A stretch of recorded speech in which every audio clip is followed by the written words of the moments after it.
김동섭의 인사이트, 김동섭 전략가님의 시각을 또 들어야죠. 안녕하세요. 네, 안녕하세요. 미증 시는 나오는 악재들을 좀 반영하면서 조정을 겪는데 한국 증시는 그건 니네 일이고 우린 신경 안 써. 뭐 이런 분위기네요. 어떻게 보세요? 미국과 우리나라하고 조금 시장 상황이 좀 달라요. 제가 예전에도 말씀드렸지만 우리나라 시장이 미국을 약간 끌고 가는 경향이 있다라는 표현을 써드렸었는데 차이점을 보면 요 근래 이제 어제하고 그다음에 오늘 새벽에 끝난 미국장은 이틀 연속 하락을 했어요. 음봉이었어요. 음봉의 가장 큰 이유가 뭐냐면요. 두 가지 정도 말할 수 있습니다. 하나는 입을 잘못 놀린 거죠. 뭐냐면 립서비스를 한다는 게 그 립서비스가 시장에 도움이 전혀 안 됐던 거고요. 그 립서비스의 중심에는 코로나가 있었다. 이렇게 말씀드리고 싶습니다. 어저께 하락은 그 미국의 질본이죠. 거의. 거기서 파우치라는 소장이 경제 재개가 좀 부담스럽다. 코로나 대응에 그러니까 준비가 되지 않은 상태에서 경제 재개는 정말 부담되지 않느냐. 그런 얘기를 했었고요. 또 하나는 오늘 새벽에 제롬 파월이 이런 얘기를 했죠.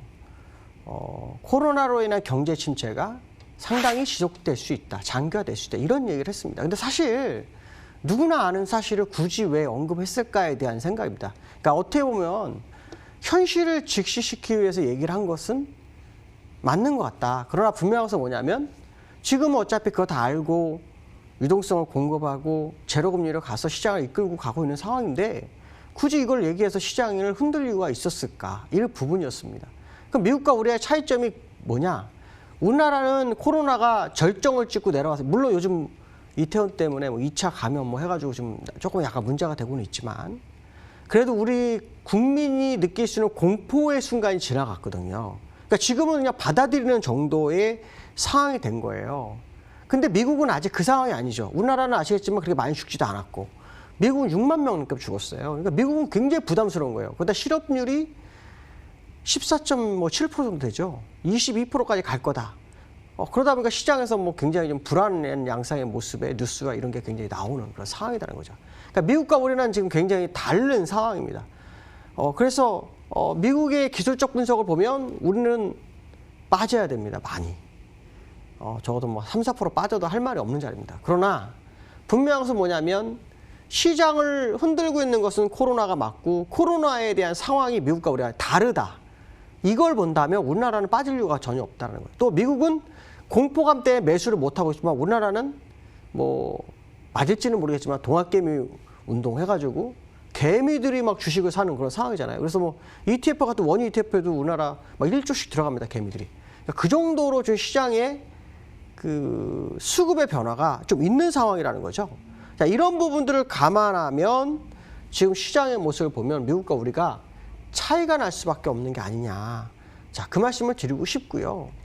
우리가 미국 시장을 볼 때 제일 중요하게 봐야 될 건 트럼프예요. 물론 트럼프도 이제 아시겠지만 4년 4년 두 번을 하잖아요. 그래서 재선을 해야 되는 상황이라 첫 번째 대통령 때는 레임덕이나 다름없나 봐요. 그렇지 않고는 뭐 파우치 같은 사람, 제롬 파웰 같은 사람이 굳이 시장에 안 좋은 얘기를 할 필요 없죠. 물론 제롬 파웰은 추가적인 부양책이 필요할 거라는 의미를 부여하고 싶어서 했던 것 같습니다. 하지만 분명한 것은 안 해도 될 말을 해서 시장을 흔든 거다. 제가 말하고자 하는 핵심 요지는 그겁니다. 시장의 지표나 이런 것 다른 악재가 나온 게 아니고요. 기존 악재를 아직 이들은 불안 속에 살고 있기 때문에 그 상황이 경제에 영향을 미치고 있는 거라는 걸 알려준 거다. 그래서 빠진 건 맞는 거고 우리나라는 그 타이밍을 넘어간 거다. 그 타이밍이기 때문에 시장이 다를 수밖에 없지 않겠냐. 그 부분을 말씀드리고 싶은 겁니다. 기술적으로 보면 일봉상으로 보면 정말 안 좋아요. 일봉상 보면 올라오고 있는 뭐 기준선도 살짝 깨트리고 음운의 중간까지 들어오고 뭐 해서 되게 좋아 보이지 않습니다. 그런데요. 여기서부터 이렇게 올라온 게 굉장히 좀 어렵게 올랐어요. 그래서 요 자리까지는 아직까지 상관이 없는 거라 판단하고 있습니다. 그래서 오늘 밤 일봉상으로는 미국이 무조건 올라야 돼요. 근데 월봉상이나 주봉상을 보면요. 조정은 그게 있다고 보질 않습니다. 왜냐하면 여기서 보시면 아시겠지만 이게 아래꼴에 생긴 자리가 두 번, 세 번, 네 번째예요. 그러니까 현재 자리는 충분히 버틸 만한 자리다. 그러나 이 버틸 만한 자리인데 그 자리에서 더 하락하지 않았는지는 오늘 확인해 봐야 되겠지만 미국과 우리는 완전히 상황이 다를 것이다. 결국 우리나라가 오늘 혹시라도 또 올라오는 상황이 발생하게 되면 시장의 방향이 다를 수 있죠. 우리나라가 1%밖에 안 빠지는 이유는 또 뭘까요? 그것은 오늘 만기이기 때문에 그렇습니다. 만기는 정말 대형 악재가 터지지 않나. 지금 미국이 주가 하락은 악재일 수 있습니다만 악재에 대한 재료로 터진 게 아니잖아요. 그냥 립서비스, 그러니까 립서비스라는 표현은 아니고 말을 하는 데 있어서 시장이 받아들이기 어려운 말을 해서 빠진 거고 우리나라는 포지션대로 움직일 소지가 굉장히 커요. 그래서 국내 시장과 미국 시장은 다를 수 있다. 어저께도 우리나라 시장은 마지막에 기관들이 정말 힘을 써서 올려줬던 그런 시장의 모습인데요. 오늘도 기관의 움직임이 있을지를 봐야 돼요. 오전장을 보면 개미들이 시장을 사올리는 그런 모습이지만 어쨌든 오후장에서는 기관이나 외인의 변화가 필요할 것이다 라고 말씀드리고 싶고요. 그 다음에 두 번째는 유가에 대해서 좀 얘기를 해볼까 합니다.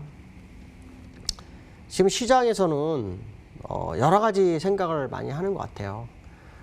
유가가 한 번 더 빠질 수도 있다는 생각 하시는 분도 있고 못 간다 생각하시는 분도 있고 또 뭐 40불 때까지 갈 수도 있다 얘기하는 사람도 있어요. 유가를 상승시키기 위한 재료는 딱 두 가지가 있다고 말씀드렸어요. 감산과 또 하나는 수요의 증가. 근데 수요는 증가가 안 되고 있어요, 아직.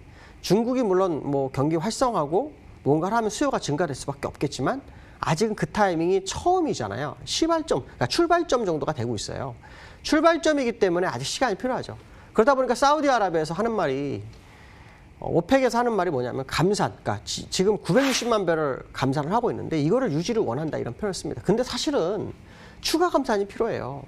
수요량이 많이 줄었기 때문에 앞으로 수요량 늘 거를 대비해서 감산을 유지하겠다보다는 앞으로 수요량이 늘 거니까 감산을 좀만 더 해놓으면 유가가 수요 공급 차이가 싹 바뀌어버리거든요. 그러니까 사실은 지금은 약간 경제학 논리로 약간 수요를 늘릴 수 있게끔 감산을 조금 더 해주는 게 좋아요. 그래서 일단 유지 시사를 했는데 이걸 이제 왜 말씀드리냐면 국제 유가가 빠지지 않을 수 있는 재료가 계속 시장에서 나오기 시작했다. 자, 그 얘기는 무슨 말이냐면 유가가 올라가지 않으면 시장은 가기 어렵다는 표현을 제가 썼잖아요. 그러니까 유가가 빠지지 않게 한다는 거는 시장이 올라갈 수 있는 길을 계속 열고 있는 거다. 이렇게 해석을 해야 되는 거거든요. 자, 그렇기 때문에 지금 유가의 상승이 기회로 다가올 수 있다라고 보고 있고요. 주봉상으로 본다면은 지난번 28불 때 돌파가 좀 필요하다고 말씀드렸는데 아직 돌파를 못했어요. 그러나 20주선인 약 38불까지는 충분히 갈 수 있는 공간을 마련했다. 특히 차트상을 보시면 기준선 수평 구간에서 이렇게 올라서는 모습이 나오거든요. 지금 못 올라가는 건 이 부분에 대한 영향이에요. 근데 기술적인 부분을 본다면 공간은 열려 있어요. 그러니까 저항이 캔들로는 있지만 현재 위치에서는 공간이 열려 있는 주봉의 모습이고 오주선이 도는 모습이 나타나고 있다. 그렇다면 결국 감산 규모 유지 시사가 또다시 시장에는 상승으로 시장을 이끌어갈 수 있는 기회를 맞이할 수 있겠다. 뭐 이런 해석을 좀 해볼 수 있을 것 같습니다. 그래서 어쨌든 중요한 것은 뭐냐면 시장의 모습이 상당히 긍정적으로 갈 수 있는 여건은 마련됐다. 이렇게 말씀드리고 싶고요. 그다음에 세 번째는 이제 오늘 만기예요. 만기는 오늘 수급 종량을 좀 보려고 하는데요. 지금 보시면 이 개인들이 녹색선인데 이게 사가지고 주가를 올렸어요. 근데 갑자기 쭉 빠지잖아요. 쭉 빠져요. 그러면 다시 개인들이 사서 올리거나 기관이나 외인이 매수를 해주는 모습이 나와야 됩니다. 근데 오늘은 사실은 앞에서 제가 어떤 말씀 드렸죠? 포지션에 따른 시장의 모습이 필요하다라는 말씀을 드렸어요. 포지션은 조금 달라요. 지금 보시면 외인화 기관이 매도폭을 늘리면서 주가를 뺐어요. 그러니까 개인 혼자서 다 끌어올릴 수는 없어요. 다 끌어올릴 수는 없지만 이제 기관이나 외인이 도와주는데 도와주지 못하고 있는 상황. 근데 억지 춘향식으로 좀 올릴 수 있는 그런 위치에 있는 거는 맞다라고 말씀드리고 싶고요. 포지션상으로 한번 좀 볼까 합니다. 이게 100% 다 맞지는 않아요. 왜냐하면 만기는 단 1시간 만에도 포지션을 바꿀 수가 있어요. 근데 누적 상황을 보면요. 누적 상황을 보면 지금 여기 풋을 외국인들이 매도를 다 했어요. 이게 원래 제가 방송 오기 전에 요거 매수였어요. 255 매수였고 요거 매수였고 요거 다 매도였어요. 근데 지금 여기 보시면 이 매도가 252가 굉장히 들었어요. 근데 코스피 왜 제가 이걸 봐야 되냐면 252.5가 아주 중요한 자리인데 코스피 200이 지금 252.75까지 내려온 상태거든요. 결제가 그 자리거든요. 그럼 추가로 더 내리면 어떤 일이 벌어질까요?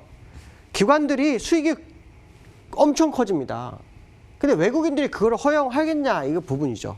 그러면 결국 지금 시장은 기관이 만약에 매도를 치면 시장이 굉장히 빠지기 때문에 외국인이 받아줄 건지 아니면 기관이 매수를 해서 위쪽으로 할 건지 싸움이 될 것 같습니다. 근데 현재상으로는 블록이 3개나 있기 때문에 이 블록이 품 매도는 상승 쪽에 무게를 실어주는 거거든요.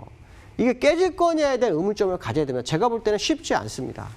보통 이런 경우에는 지지력을 보이고 막판에는 위쪽으로 가는 확률이 굉장히 높아요. 그러니까 저는 지금 255 어저께 무료 방송에서도 제가 장 초반에 오늘 상승으로 끝날 수 있습니다 해가지고 마지막에 상승으로 끝났거든요. 그러면서 제시했던 게 255 정도 합의 가격을 얘기를 했어요. 그래서 어저께 마지막에 255까지 갔었어요. 근데 오늘 미국장이 하락하면서 내려왔단 말이에요. 그럼 지금 또 어떻게 말씀을 드릴 수 있냐면 지금 255는 열려 있어요. 제가 여기 콜을 안 보여드렸는데 콜을 보시면 255까지 샀어요. 외국인은. 자, 이게 무슨 말이냐면 하락의 밴드가 아마도 지금 현재 자리일 수 있다. 그리고 상승이 만약에 돼서 누군가 개인을 도와주는 누군가가 나타나게 되면 위쪽으로 하는데 255까지 지수로 따지면 1935 어이 종가까지 다시 갈 수 있다는 해석을 할 수 있습니다. 근데 중요한 것은 뭐냐? 기관이 도와주는 게 아니라 외국인이 도와줘야 되는 자리입니다. 지금은. 그러니까 뭐냐면 기관이 어저께는 시장을 끌어올려서 콜 쪽에 있는 부분을 살리고자 하는 노력이 있었어요. 근데 미국이 하락해가지고 일단 빠졌잖아요. 빠진 상태가 되다 보니까 위쪽으로 갈 수 있는 공간이 없어요. 그러면 현재의 상태에서 봐야 될 것은 딱 하나예요. 뭐냐? 누가 손해를 보고 있느냐를 보면 됩니다. 그 손해는 내려오면 외국인이 손해를 봐요. 그러니까 외국인은 이제부터는 올려야 됩니다. 올렸을 때 외국인이나 기관이 해피하게 마무리할 자리가 어디냐면 255예요. 그러니까 현재 자리가 최저점이 되던가 고점이 255 정도에서 마무리가 되든가. 이건 코스피 200 기준입니다. 물론 이거는 아무도 모릅니다. 이따가 또 바뀔 수 있어요. 근데 현재 시간 11시 거의 다 돼가는 시점에서는 그 가능성을 열어두고 보시는 게 좋겠다. 그때 포지션상의 모습은 바닥이 현재의 위치가 될 거고 더 내려가기 쉽지 않을 거고 위로는 255까지 열고 보시는 게 좋겠다. 이렇게 말씀드리고 싶습니다. 오늘 여기까지 하겠습니다. 감사합니다. 예, 김동섭 전략가님 시각 들었습니다. 다시 조금 밀리는 형국이죠. 코스피가 1% 넘게 조금 밀려났고요. 외국인 기관 오늘 말씀하신 수급 상황이 막판까지 그래도 이전보다는 보면 만기일 상황들이 예전에는 만기일 때 정말 출렁출렁하는 게 많았는데 요즘은 예전보다는 그렇게 영향력은 많지는 않은 것 같아요. 말씀하신 거 기억하면서 막판까지 좀 수급 점검하겠습니다. 시장 공감 10 마치겠습니다. 함께해 주셔서 고맙습니다.